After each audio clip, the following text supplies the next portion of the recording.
Hi friends, welcome to cooking with Sithu சேனலில் நம்ம இன்றைக்கி என்ன ரெசிபி பார்க்க போகிறோம் அப்படின்னா, அதுக்கு முன்னால் உங்கள் அனைவருக்கும் என்னுடைய ஆங்கில புத்தாண்டு நல்வாழ்த்துக்கள். அனைவருடைய கனவுகள், தேவைகள், ஆரோக்கியம் அனைத்தும் இந்த வருடங்களில் பூர்த்தியடைய என்னுடைய மனமார்ந்த நல்வாழ்த்துக்கள். இன்றைக்கி நம்ம என்ன ரெசிபி பார்க்க போகிறோம் அப்படின்னா, பாஸ்மதி ரைஸில் ஒரு பாயசம், அடுத்ததாக ஒரு ஸ்வீட் பொட்டேட்டோ ஹல்வா. இந்த ரெண்டு ரெசிபியும் நம்ம இன்றைக்கி பார்க்க போகிறோம்.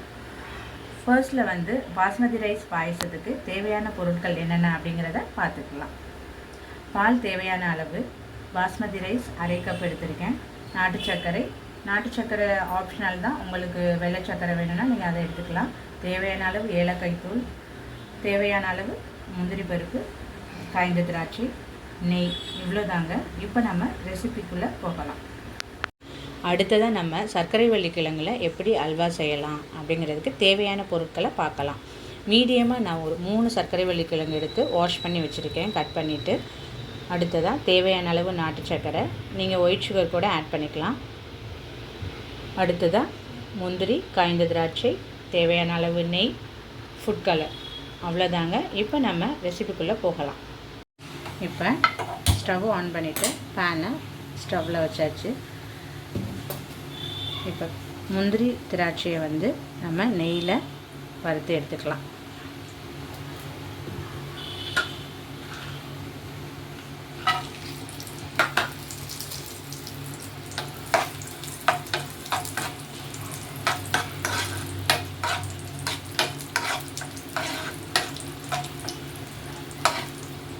வறுத்து எடுத்ததுக்கப்புறம் இதே கீழே பாஸ்மதி ரைஸ் எடுத்து வச்சுருக்கோம் இல்லையா, பிரியாணி ரைஸை ஃப்ரை பண்ணணும். ஃப்ரை பண்ணி அதுக்கப்புறம் பவுடர் பண்ணணும் பாயசத்துக்கு.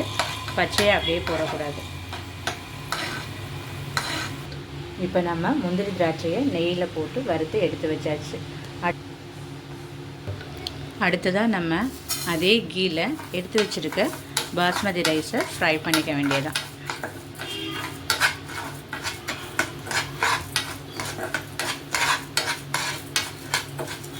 லைட்டாக கலர் சேஞ்ச் ஆனதும் நம்ம ஸ்டவ்வை ஆஃப் பண்ணிவிட்டு இந்த அரிசி என்ன பண்ணணும் அப்படின்னா, மிக்சியில் போட்டு அரை பதத்துக்கு நம்ம பவுடர் பண்ணிக்கிறோம். ரொம்ப பவுடர் பண்ணக்கூடாது, கரகரப்பாக பவுடர் பண்ணிக்கிறணும்.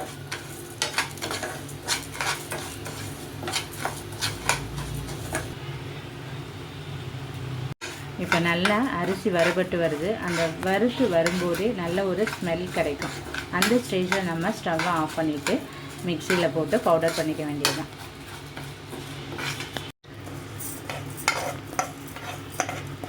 ரொம்ப நைஸாக அரைச்சிடக்கூடாது, அதில் கொஞ்சம் கவனமாக இருக்கணும். இப்போ நம்ம அரிசியை இந்த பதத்துக்கு நம்ம மிக்சியில் போட்டு உடச்சிக்கிறணும். அதுக்கப்புறமா எப்படி நம்ம பாயசம் செய்யலான்னு பார்க்கலாம். இப்போ ஸ்டவ் ஆன் பண்ணிவிட்டு நம்ம பாத்திரத்தை அடுப்பில் வச்சாச்சு. அதுக்கு அடுத்தது தேவையான அளவு பால் ஆட் பண்ணிக்க வேண்டியதுதான். நான் இப்போ பச்சை பால் தான், பசும்பால் தான் ஆட் பண்ணுறேன். உங்களுக்கு பச்சதுன்னா அதில் ட்ரை பண்ணி பாருங்கள், அல்லது பேக்கெட் பாலில் கூட நீங்கள் செய்யலாம். இப்போ தேவையான அளவு ஒரு டம்ளர் கிட்ட நம்ம வாட்டர் ஆட் பண்ணிக்கலாம்.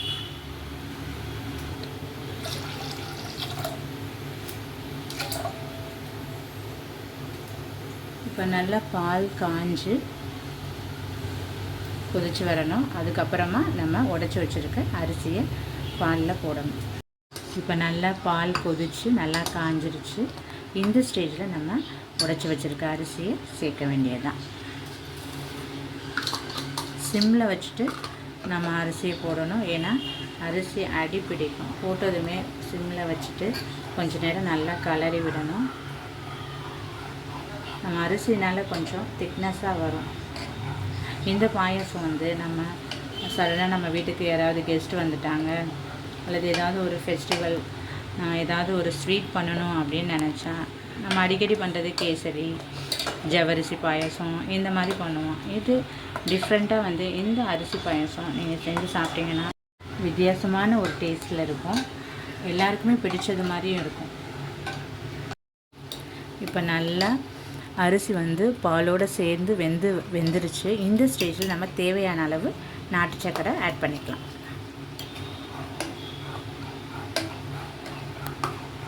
அடுத்ததாக தேவையான அளவு ஏலக்காய் பவுடர்.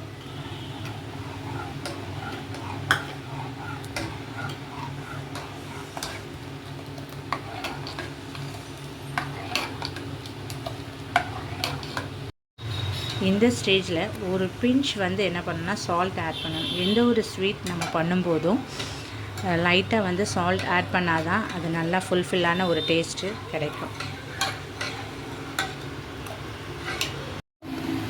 இப்போ ஆல்மோஸ்ட் பாயசம் ரெடி. இந்த ஸ்டேஜில் நம்ம என்ன பண்ணணும்னா நெய்யில் வறுத்து வச்சுருக்க முந்திரி காய்ந்த திராட்சையை ஆட் பண்ணிக்க வேண்டியதுதான். ஆட் பண்ணிவிட்டு ஒரு 2 செகண்ட்ஸ் நல்லா கலந்து விட்டுட்டு ஸ்டவ்வை வந்து ஆஃப் பண்ணிடலாம்.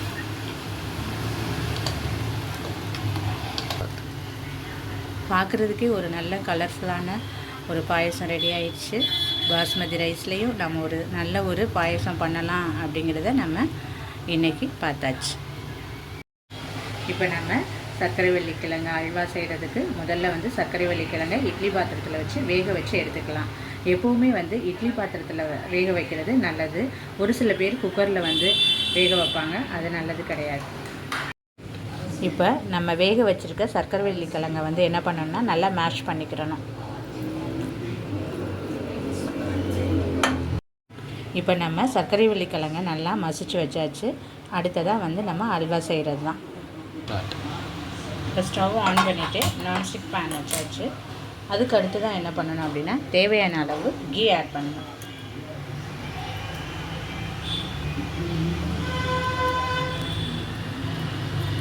ஆனதும் சிம்மில் வச்சுக்கிறணும்.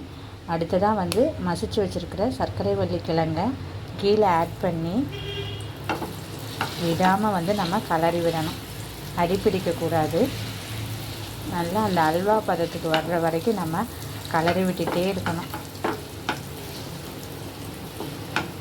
இப்போ பாருங்கள், நல்ல கீயோடு சேர்ந்து அந்த சர்க்கரை வள்ளிக்கிழங்கு நல்ல ஒரு அல்வா பதத்துக்கு வந்துருச்சு.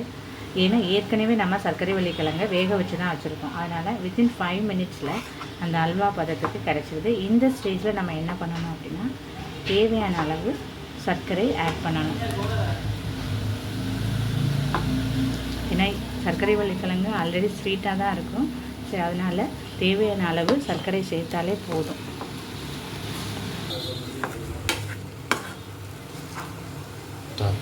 இந்த ஸ்டேஜில் நம்ம லைட்டாக கீ ஆட் பண்ணிக்கலாம். கீ ஆட் பண்ணிவிட்டு ஃபுட் கலர் வந்து நம்மளுடைய ஆப்ஷனல் தான். உங்களுக்கு தேவைன்னா ஆட் பண்ணிக்கோங்க, இல்லைன்னா ஸ்கிப் பண்ணிக்கலாம். ஏலக்காய் பவுடரும் தேவைன்னா நீங்கள் ஆட் பண்ணிக்கலாம், வேணும்னா ஸ்கிப் பண்ணலாம்.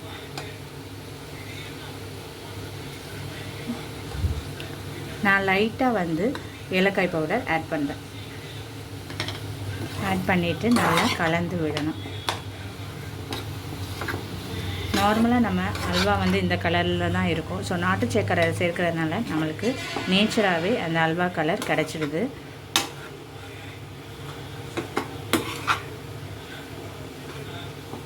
நல்லா அந்த அல்வா பதத்துக்கு வர்ற வரைக்கும் நல்லா சுருளை வந்து கலரி விடணும்.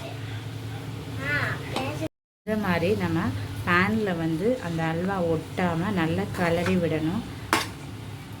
இந்த ஸ்டேஜில் நம்ம நெய்யில் வறுத்து வச்சுருக்கிற முந்திரி காய்ந்த திராட்சையை சேர்த்துக்க வேண்டியது தான்.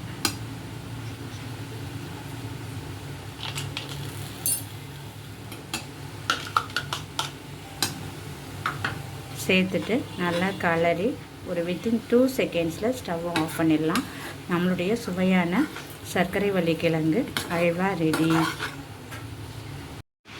இப்போ நம்மளோட சுவையான பாஸ்மதி ரைஸ் பாயசம், அடுத்ததாக வந்து ஸ்வீட் பொட்டேட்டோ ஹல்வா ரெடி.